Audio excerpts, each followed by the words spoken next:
good afternoon, and good evening. My name is Narrio Wright, and I am a senior manager at American Express, and I'm also one of your members of the Board of Directors for Job for Arizona Graduates. I'd like to welcome you each to the 2021 Career Development Conference. And as you've noticed, I've given 3 salutations.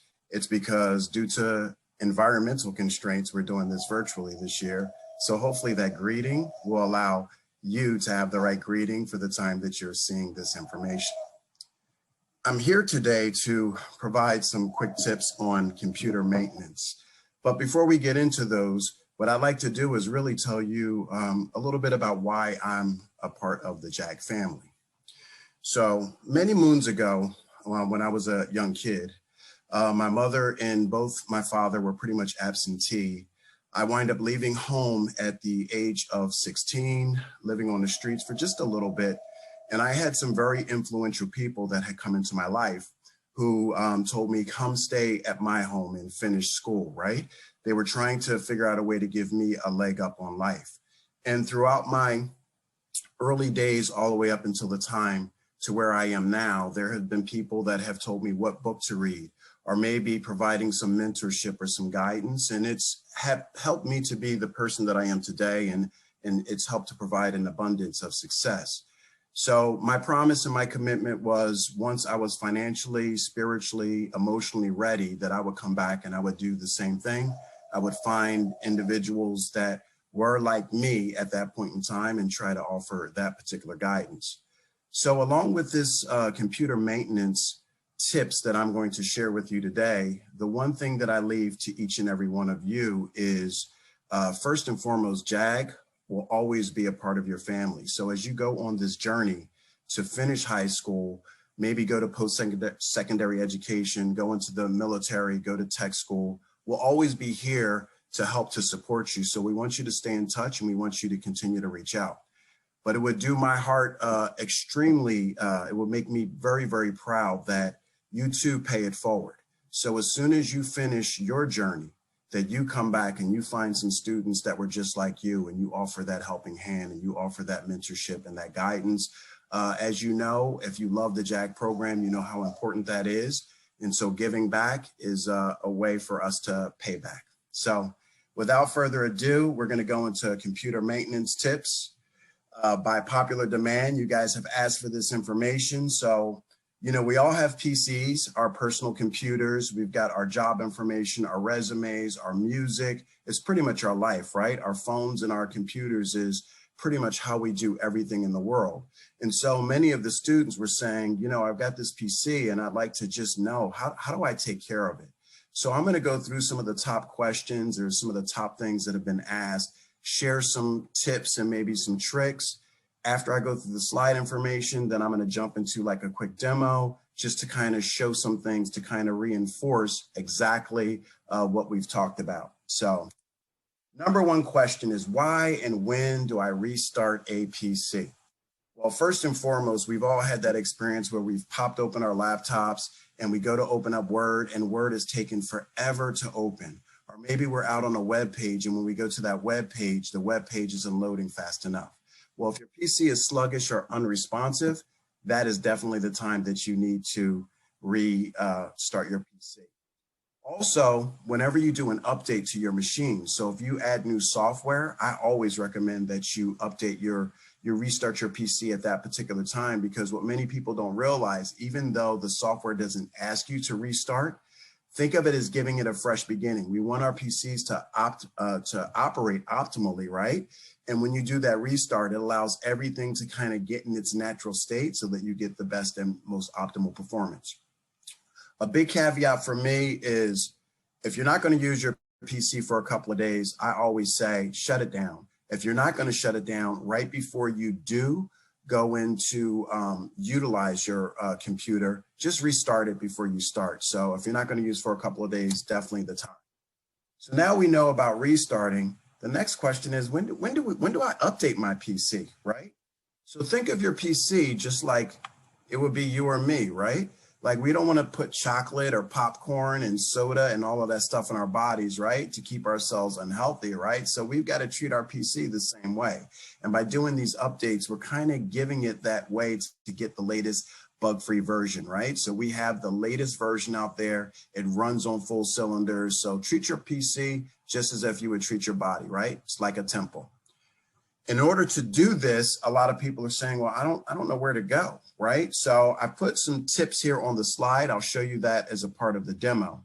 From the main window, right? I've showed it here at the bottom icon. You see the Windows icon. You're going to hit the search and you'll just type in update. Then after you type in update, you'll do check for updates or configure. And I've put that screenshot here so that you can see it also. And it pretty much does this, like, it'll check the updates and then it'll kind of prompt you along the way on what to do. So it's very, very simple. When we get in, I'll show you technical, the Geek Squad people that are watching. I'll show you guys a couple of other tips if you want to do automatic updates. And then I'll also share during the demo, I'll show you how to also update Windows besides software applications. What I always recommend, like on a timing, I always say you should update at least once a week. No more, don't let more than a month go by, but yeah, once a week, because think about it. Think about your phone. Look at how often updates get pushed out to your phone. So when you think about an update, updates are really based on bug releases, right? So as they push out software, or as people find problems, what winds up happening is they push out new releases of software to correct those problems. So once a week, and at the minimum, try to do it once a month. Okay, so you've updated your software, you've updated your operating system, you know how to shut down and turn on. Now you're like, okay, I don't want any intrusive things coming in, right? So in order to do that, you need some software to prevent viruses. So what I've listed up here is I've listed up 4 versions, and I've done that for a reason. Everybody has heard of McAfee, everybody's heard of Norton, right? And those are the paid versions of the software. They run anywhere between $39 and $65. What I would probably recommend is if you want to buy the software, type in cheap McAfee, cheap Norton, or type sale Norton, because then you can find, or type in coupon codes to find a coupon code for that software so you can bring down the cost. But if you want to do it free, there's free versions of the software, so you can go out and you can do a search on the top free antiviral softwares. Avira is one of them. And what a lot of people don't know is that the Windows operating system comes with Windows Defender, and Windows Defender actually has a virus protection software. So once you get the software, we've gone away from the days of disk.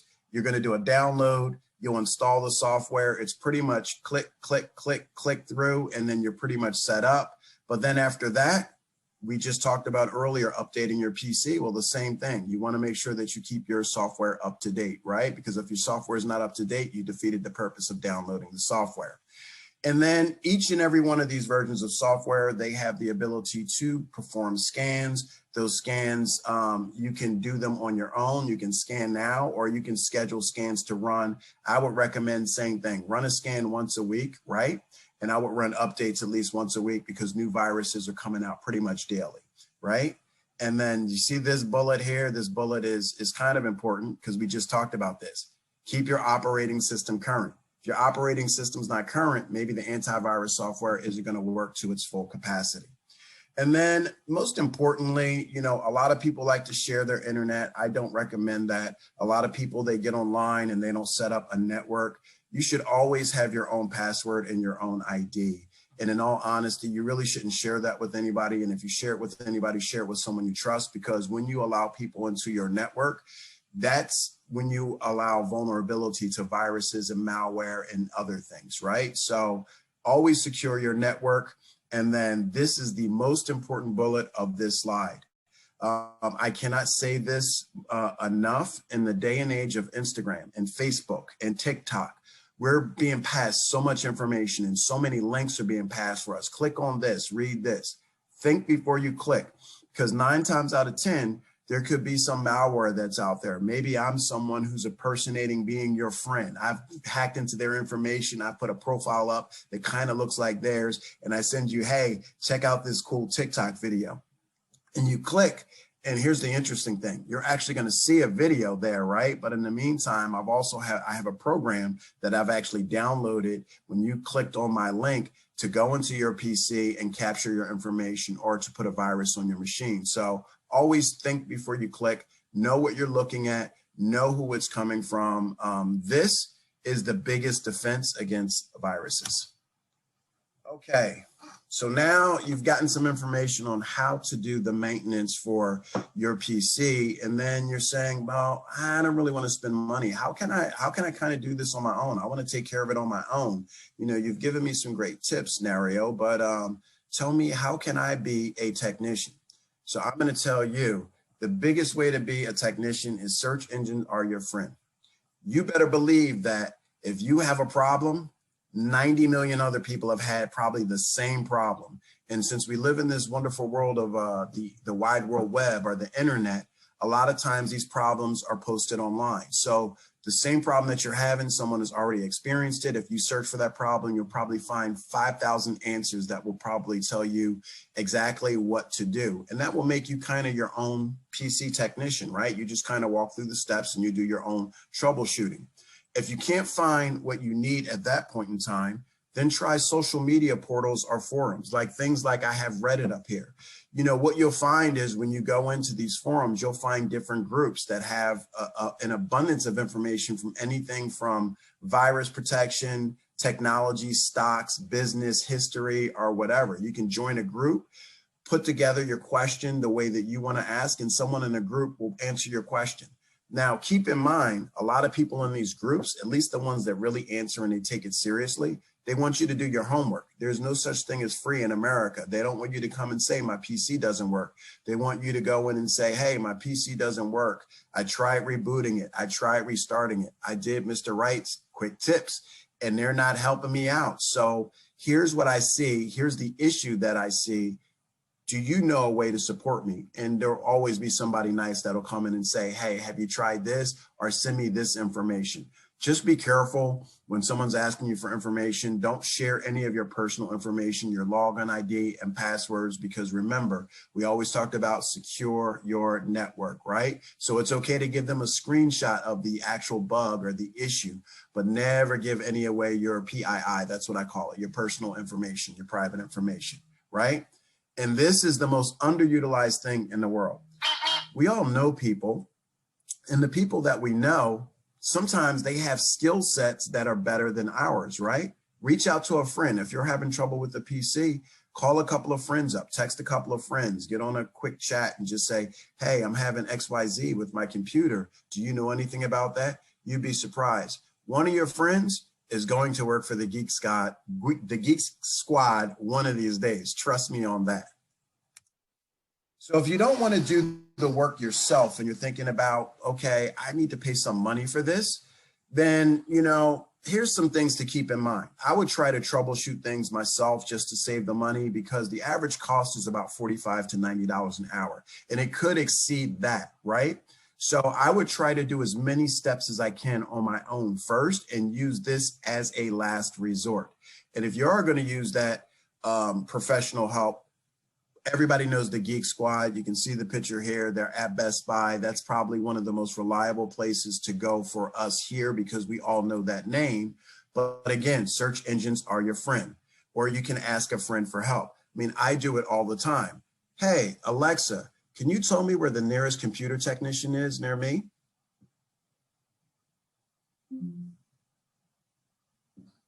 Let's try that again. Hey, Alexa, can you tell me a computer technician near me? I found a few nearby options for that. There's Valley Technicians, 12.2 miles away. Technicians on Demand, 12.2 miles away.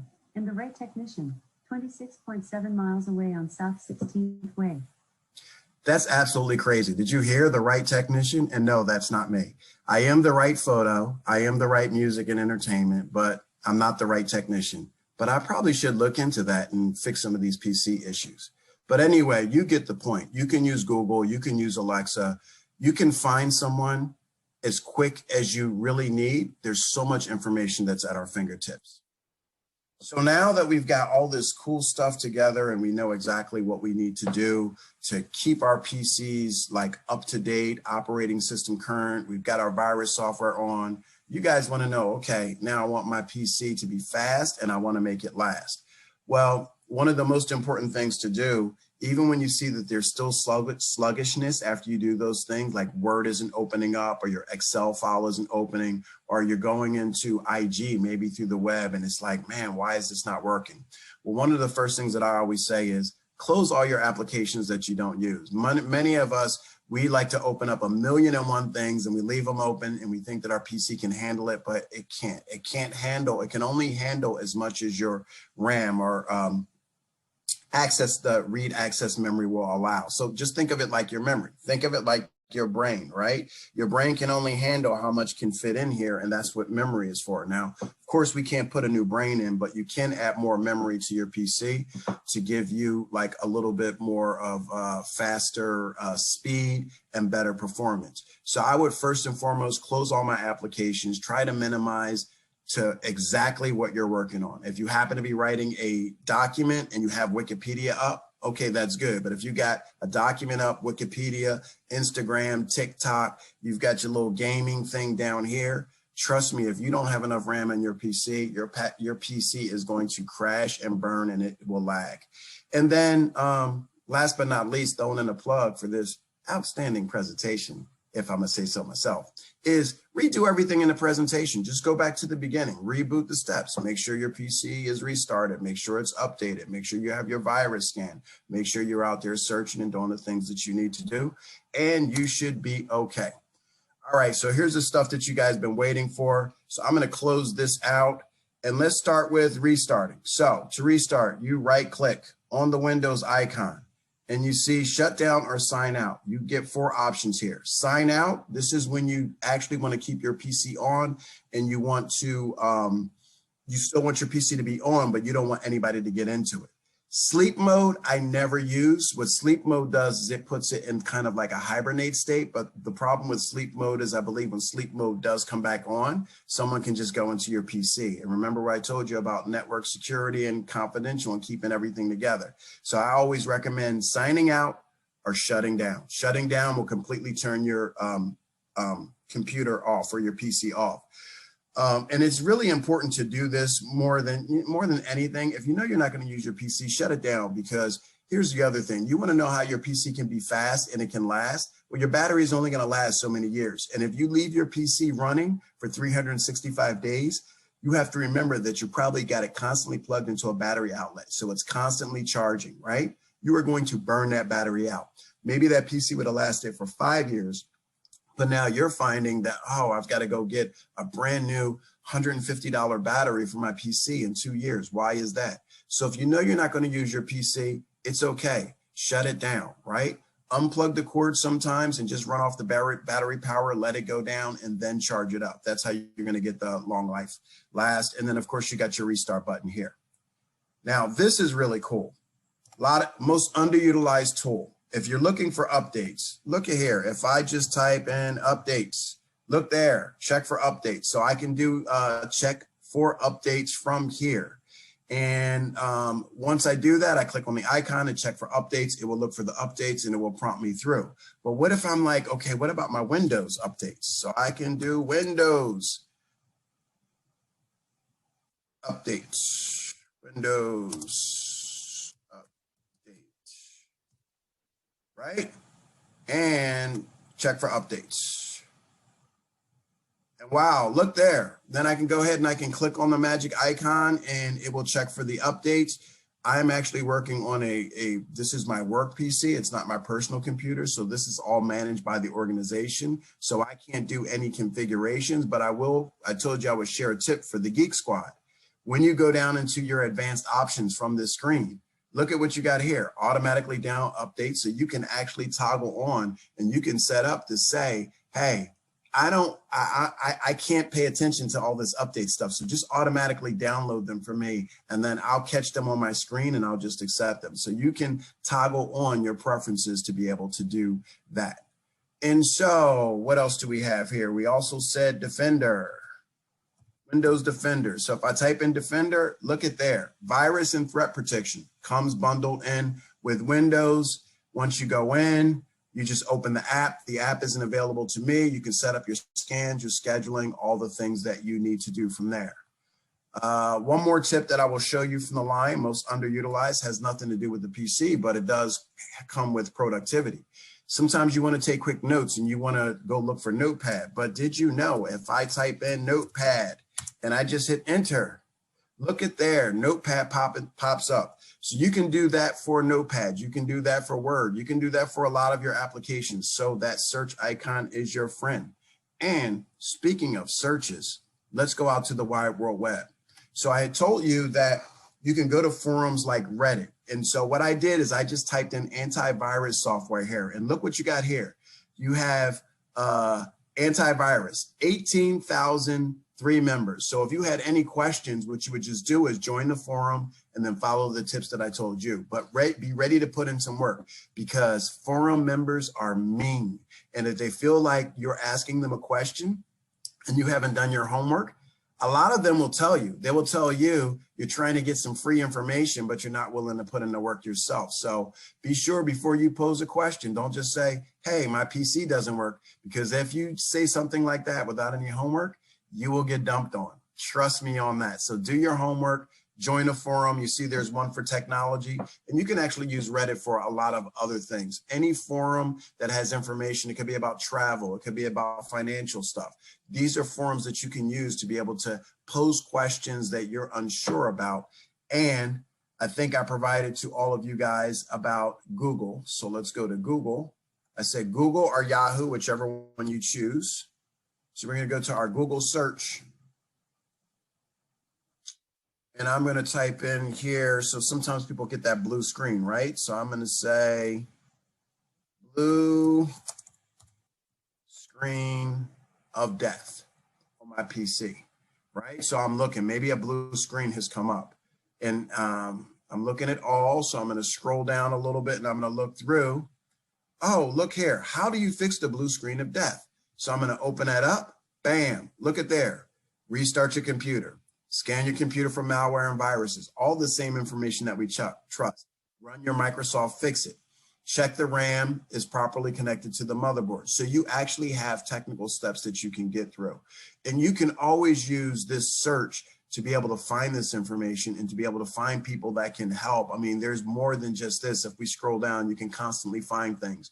What I've always liked to do is, let's say if I seen an error pop up on my machine, that there was a virus that said virus DLL32, then I would say, how do I fix virus DLL32? And you're going to find someone specifically that had that particular virus, and they're going to tell you some things that you can, that you can try.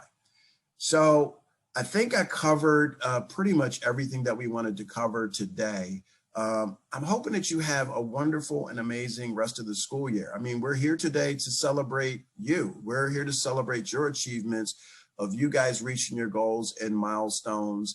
And not only am I going to wish you an abundance of love, light, and laughter for the rest of the school year, but I'm also going to tell you to remember that JAG is your family and will always be your family. And if you didn't hear anything that I said in this entire message, just remember to pay it forward. See you when I see you.